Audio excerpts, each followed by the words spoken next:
This podcast is sponsored by sciencebased.learning.com. Discover a passion-driven language learning system that combines ebooks, audiobooks, and videos with the science of spaced repetition. Maximize your learning and retention today at sciencebased.learning.com. Mastering Spanish subjunctive with Aunque. Learn when to use the subjunctive with aunque in Spanish.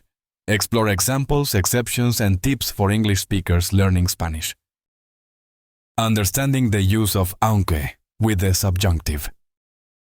In Spanish, the conjunction aunque is used to express contrast or concession. It is similar to the English word although. However, its usage can be a bit tricky for learners, especially when it comes to determining when to use the subjunctive mood instead of the indicative. This lesson aims to clarify the circumstances under which aunque triggers the subjunctive and highlight a few exceptions to this grammatical rule. Subjunctive versus indicative. The subjunctive mood in Spanish is utilized to express doubt, uncertainty, desires, or hypothetical scenarios. In contrast, the indicative mood is used to denote statements of fact or belief. Aunque can trigger either mood depending on the level of certainty or reality of the situation. Using aunque with the subjunctive. Aunque is followed by the subjunctive when the information it introduces is uncertain, hypothetical, or not yet realized. Essentially, if there's doubt about the truth of the situation, the subjunctive is the way to go. Let's explore this through some examples. Example 1. Aunque me digan lo contrario, seguiré mis sueños. Translation. Even if they tell me otherwise, I will follow my dreams. In this sentence, me digan is in the subjunctive because the speaker is uncertain about what others might say. Example 2. Aunque no me guste, lo haré. Translation. Even if I don't like it, I will do it. No me guste is hypothetical because the action is in potential contradiction with personal preferences.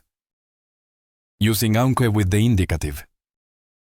Conversely, aunque is used with the indicative when the outcome or statement being introduced is a known fact or a reality that is not subject to doubt. Consider these examples. Example 1. Aunque hace frío, saldremos a caminar. Translation. Although it is cold, we will go for a walk. Hace frío is a clear fact, leaving no room for doubt. Example 2. Aunque no me gusta la tarea, la terminé. Translation. Although I don't like homework, I finished it. The dislike of homework is a fact for the speaker. Exceptions and additional considerations. There may be instances when the choice between subjunctive and indicative is subject to interpretation based on the speaker's intent and context. Here are a few situations to consider.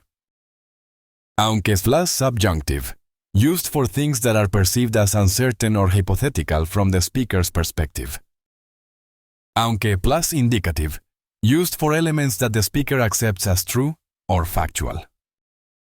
Understanding the nuances of these moods with aunque helps convey the intended degree of certainty or expectation.